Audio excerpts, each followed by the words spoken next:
Welcome fam, please kindly like the video, subscribe to the channel, and don't forget to leave your thoughts in the comments section.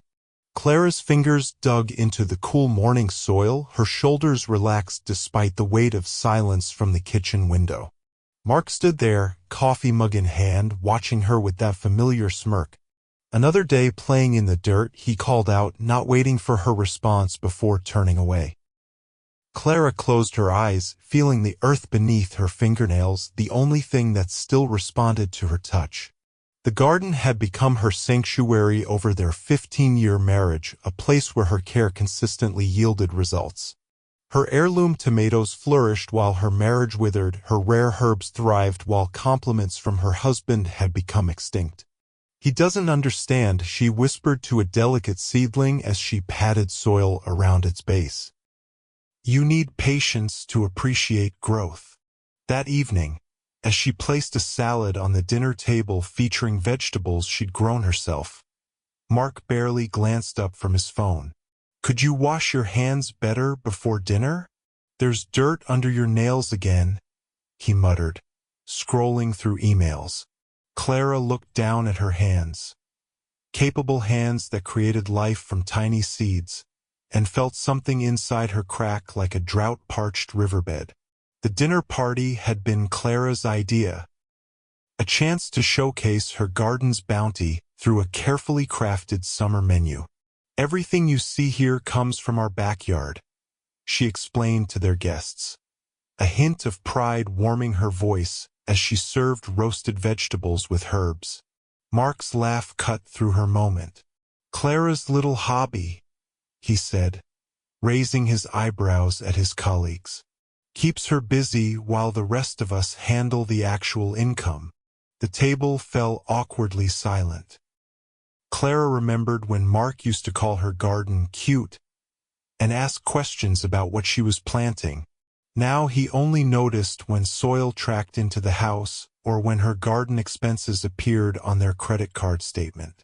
That night, lying beside him in bed, miles apart despite the inches between them, Clara wondered when exactly she had become someone whose passion warranted mockery rather than respect. The next morning, she found herself in the garden earlier than usual, before the sun had fully risen, just to avoid breakfast with him. Her mother had once told her that a garden reflects the gardener's soul. Looking at her carefully organized beds, thriving despite neglect from everyone but her, Clara wondered what that said about her marriage. The first hint came when Clara was cleaning the bathroom. A small jar of expensive moisturizer, definitely not hers, had rolled behind the wastebasket. Glow Organics, the label read, with natural botanical extracts. Later that week, Mark's phone buzzed on the counter while he showered. A text preview from someone named Vanessa lit up the screen. "Can't wait to show you the new farmer's market finds tomorrow." Clara's heart stuttered. Mark had told her he had a business lunch tomorrow. That evening, she found a receipt in his jacket pocket from Terrain, the farm-to-table restaurant where he'd taken her for their anniversary 3 years ago. The date on the receipt was last Tuesday, when he'd claimed to be working late. Clara's hands trembled as she planted a row of rue, the herb of regret, in the moonlight that night. She buried the seeds too deep, her movements frantic rather than methodical. For the first time in years, she couldn't lose herself in the gardening process. Instead, her mind cataloged inconsistencies while her hands moved automatically through the soil. Late nights, weekend work emergencies, the sudden interest in organic products, and the faint, unfamiliar perfume that sometimes clung to his clothes. "Her name is Vanessa," Mark admitted when Clara finally confronted him, her evidence laid out like seedlings in a tray. Receipts, inconsistent stories, mysterious texts. "She understands ambition, Clara. She's building a wellness brand while you're—" He gestured vaguely toward the window where her gardens stretched in neat rows. "Just growing weeds." The divorce conversation happened in their kitchen, the same place where they'd once planned their future. That hobby never paid a bill, Mark said when she asked about keeping the house with the garden she'd cultivated for a decade. Clara said nothing as he packed, her face a mask of composure that cracked only when the front door closed behind him. Rain began to fall as she collapsed among her vegetable rows, mud soaking through her jeans. The downpour intensified, but Clara remained, water streaming down her face, indistinguishable from tears. As darkness fell, she slowly rose to her feet. Despite the storm, she began harvesting what could be damaged by the heavy rain. Even broken things can be salvaged, she whispered to herself, carefully gathering herbs that bent but didn't break under the weight of water. The half-empty house echoed with absence. Clara wandered from room to room, sleeping on the couch because the bedroom felt too vast, too vacant. The garden, once her sanctuary, now triggered memories of Mark's dismissive comments. Mrs. Johnson, her divorce lawyer asked during their second meeting, "Do you have any assets beyond the house?" Clara laughed bitterly. "I have a garden my husband called a hobby that never paid a bill." The lawyer's expression was sympathetic but not encouraging. 3 weeks later, setting up her usual stand at the local farmer's market felt like an act of defiance. Clara arranged her herbs with mechanical precision until a deep voice interrupted her thoughts. "Are these lemon verbena microgreens?" A man in a white chef's coat leaned over her display. "I've been looking everywhere for these. How much for all of them?" By day's end, her table was empty and her money box was full. The following week, the chef returned, this time with specific requests. "My customers went crazy for your herbs. What else do you grow?" On her way home, Clara stared at her soil-stained hands, not with shame as Mark had taught her to feel, but with dawning possibility. Clara's modest farmer's market stand transformed over the following months. Hand-drawn signs became professionally printed banners reading Clara's Garden, heirloom herbs, and rare edibles. Her first Saturday, she arrived with twice her usual inventory, anxiety knotting her stomach. By noon, customers stood 3 deep at her table, and everything, every bunch of herbs, every tray of microgreens, every jar of dried blends had sold out. "You should package these properly," said a woman in designer sunglasses, sampling Clara's custom herb blend. "I'd pay premium prices for this quality." She handed Clara a business card, Rebecca Winters, Product Development, Green Life Distributors. Clara tucked it into her pocket with soil-stained fingers. That night, she spread seed catalogs across her kitchen table alongside a calculator and notepad. Her divorce would be finalized in 2 weeks. Mark had been generous financially, wanting a quick, clean break to start his new life with Vanessa, giving Clara ownership of the house but taking most of their savings. "Clara's cultivations," she wrote, then crossed it out. "Garden to table?" Another line struck through. Her pencil hovered over the page before writing simply, "Clara's Garden." Straightforward. Honest. Hers. The ornamental roses Mark had insisted on, showy blooms that required chemical treatments and yielded nothing edible, were the first to go. Clara dug them out one Sunday morning, replacing them with neat rows of culinary herbs and edible flowers. When the small business loan officer arrived to assess her property as collateral, his skepticism was evident. "So you're planning to expand a garden?" But his expression shifted as she walked him through her meticulous growing operation, showing spreadsheets of her farmer's market sales figures and orders from 3 local restaurants.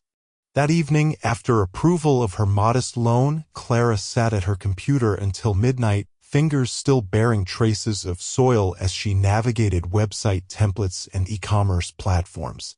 She hesitated when uploading her biography section. Should she include a photo? Mark had always said she looked too earthy in garden pictures. Clara finally selected one where she stood proudly among her herb beds, dirt smudged across one cheek, genuine smile reaching her eyes. Before publishing her website, she made one final change, reverting to her maiden name, Greenfield. Clara's Garden by Clara Greenfield appeared across the top of the page as she clicked Publish, reclaiming both her name and her narrative in a single moment. "We'll start with 20 units of each product," said the owner of Nature's Pantry, the first local store to place a wholesale order for Clara's packaged herb blends and culinary dried flowers.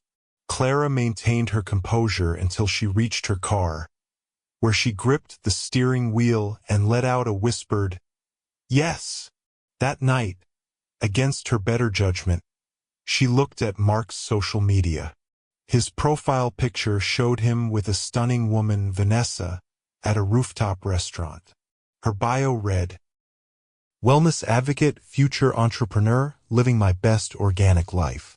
Clara closed the laptop, a complex emotion somewhere between pain and determination settling in her chest. The following week, on a whim, she posted a heartfelt story about healing through gardening on her business page. By morning, it had been shared over 1,000 times. "My plants taught me that growth requires both darkness and light," she'd written. "Sometimes you need to be broken open before you can bloom." Orders flooded in faster than she could fulfill them alone. By month's end, she'd hired Zach, a neighborhood teenager with a talent for harvesting delicate herbs without damaging them.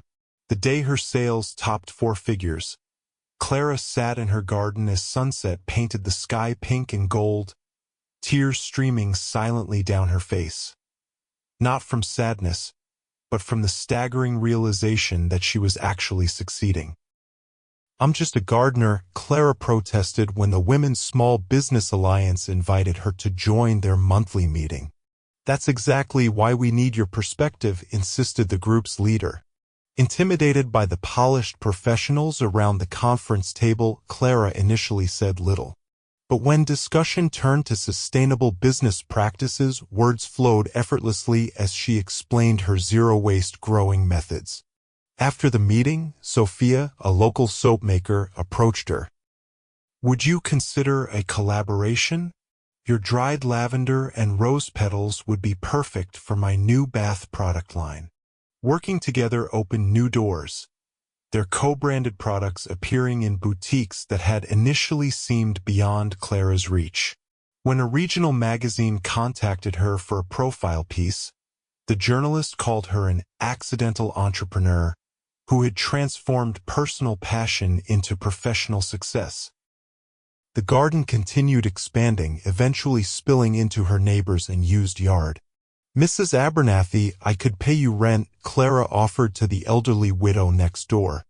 "Nonsense," the woman replied. "Watching something grow will be payment enough." The day volunteers from the Community Garden Association arrived to help build raised beds in the expanded space, Clara felt a sense of belonging that had been absent from her marriage for years. The unseasonable frost wasn't in the forecast. Clara stepped into her greenhouse at dawn to find disaster, hundreds of delicate seedlings blackened and wilting. Her largest restaurant order was due for delivery in 3 days, and her backup crop wouldn't be ready for weeks. Panic clawed at her throat as she sank to the ground among the damaged plants, Mark's voice echoing in her memory. "This isn't a reliable business model, Clara. What happens when crops fail?" Her breathing came in short gasps until a knock at the greenhouse door startled her. Sophia stood there holding 2 coffee cups. "Brought reinforcements," she said, taking in the situation without comment. Together they salvaged what they could, Sophia suggesting they create a limited edition, frost-kissed, micro-green blend with the stronger survivors. "Sometimes imperfection is the selling point," she said as they worked. Clara created new labels explaining the unique, slightly nuttier flavor profile of the frost-exposed greens. The restaurant chef was initially skeptical but called the next day raving about the distinctive taste, requesting the frost-kissed blend become a regular offering. That night, falling into bed exhausted but triumphant, Clara realized she hadn't thought about Mark in weeks. The space he'd occupied in her mind had been filled with something far more valuable: confidence in her own resilience. 2 years after the divorce, Clara's garden operated from a renovated barn with a commercial greenhouse and small staff of 5. When National Green's distributor expressed interest in carrying her products, Clara prepared meticulously for the negotiation. "Your current packaging is too rustic," said their representative. "We'd need a complete redesign to match our aesthetic." The old Clara might have acquiesced immediately. Instead, she shook her head. "My customers specifically value the authentic, handcrafted quality the packaging communicates," she countered. "I'm open to refinements, but not complete homogenization." To her surprise, they agreed to a compromise. The subscription service launched the following month, garden-to-doorstep monthly herbals, allowing customers to receive customized seasonal selections. Clara's social media following grew steadily, with followers praising the transparency of her growing practices and the quality of her products. During a quarterly review with her accountant, a number jumped out from the profit and loss statement. "That can't be right," Clara said, pointing to her annual income projection. The accountant smiled. "It's actually conservative based on current growth." The figure was nearly double what Mark had earned in his best year at the financial firm. Clara felt no vindication, only quiet satisfaction that her hobby had bloomed into something beyond either of their imaginations. The wellness industry expo bustling around her felt surreal. Clara's garden booth drawing consistent crowds while neighboring corporate displays stood relatively quiet. "People connect with authenticity," her marketing assistant observed as Clara finished, explaining her organic pest management techniques to an engaged group. The crowd shifted, and suddenly there he was, Mark, standing across the aisle, staring at her with undisguised shock. Beside him stood a slender woman with flowing blonde hair whom Clara recognized immediately from social media, Vanessa. Clara's stomach dropped, but her hands continued mechanically packaging a customer's purchase. Minutes later, as the crowd thinned, they approached her booth.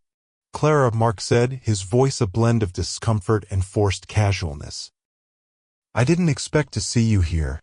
Clara managed a professional smile.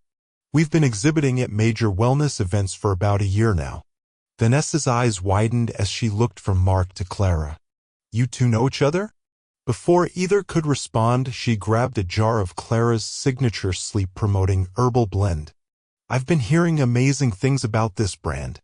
The founder supposedly grows everything herself using ancient, sustainable methods." Clara extended her hand to Vanessa directly. "Clara Greenfield, founder of Clara's Garden.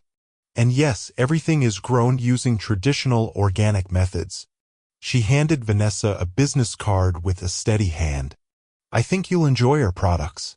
The online order from Vanessa Wilson appeared in Clara's system 3 days after the expo, the shipping address matching what Clara knew to be Mark and Vanessa's new penthouse in the city's most exclusive district.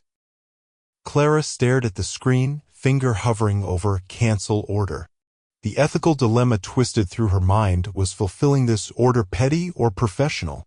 After a moment's consideration, she clicked process instead. She personally packed the deluxe herbal package Vanessa had ordered, adding the premium touches reserved for first-time customers.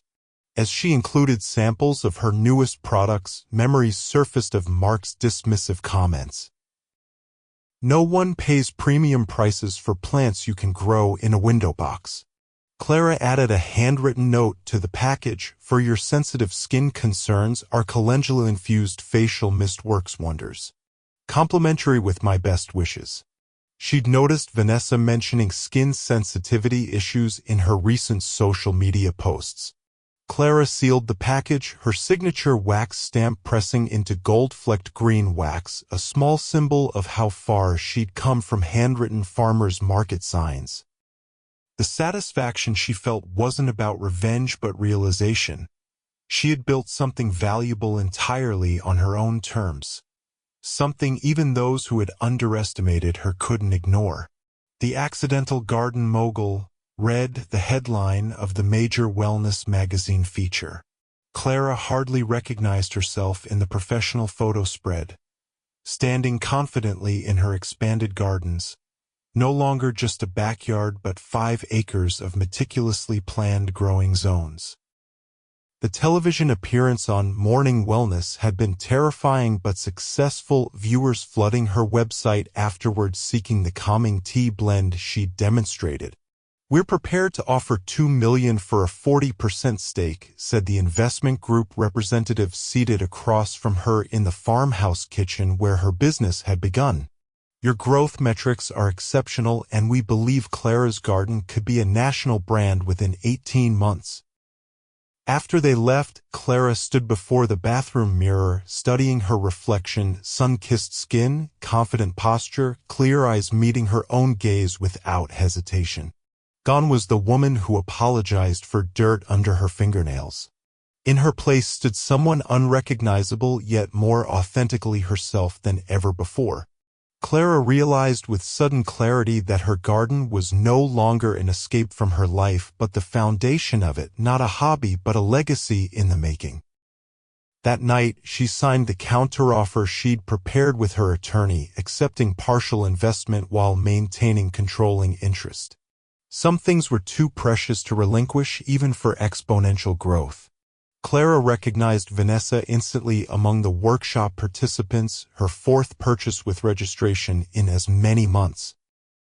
What Clara hadn't anticipated was seeing Mark beside her, looking uncomfortable as participants donned gardening gloves and gathered around demonstration beds. "Welcome to advanced herb cultivation," Clara began, professionalism masking her surprise.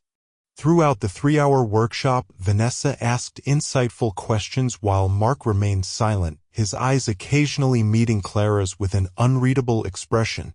As attendees dispersed, Vanessa approached enthusiastically. "Your monthly subscriptions have completely transformed my wellness routine. I've been telling everyone about your miracle greens."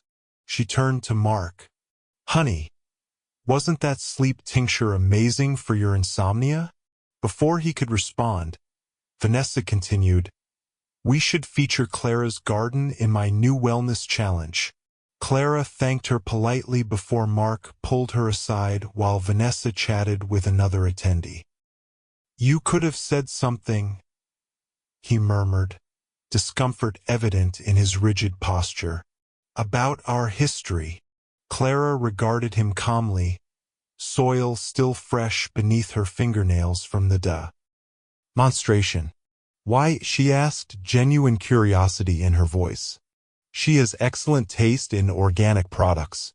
A pause, then quieter still, and questionable taste in men. She walked away before he could respond, returning to help other participants with their herb seedlings. Some plants, Clara had learned, weren't worth the effort to salvage. The Sustainability Award nomination came as Clara finalized details for expansion into a national retail chain. Environmentally Conscious Business of the Year, read the certificate now framed in her office alongside press features and growth charts. The purchase of additional acreage, ironically land that had once belonged to Mark's family before he'd liquidated assets during their divorce, gave Clara's Garden room to establish larger growing operations while maintaining artisanal quality. "Clara's Miracle Greens are my secret weapon." Read Vanessa's viral social media post, featuring an artistic arrangement of products against her penthouse balcony view.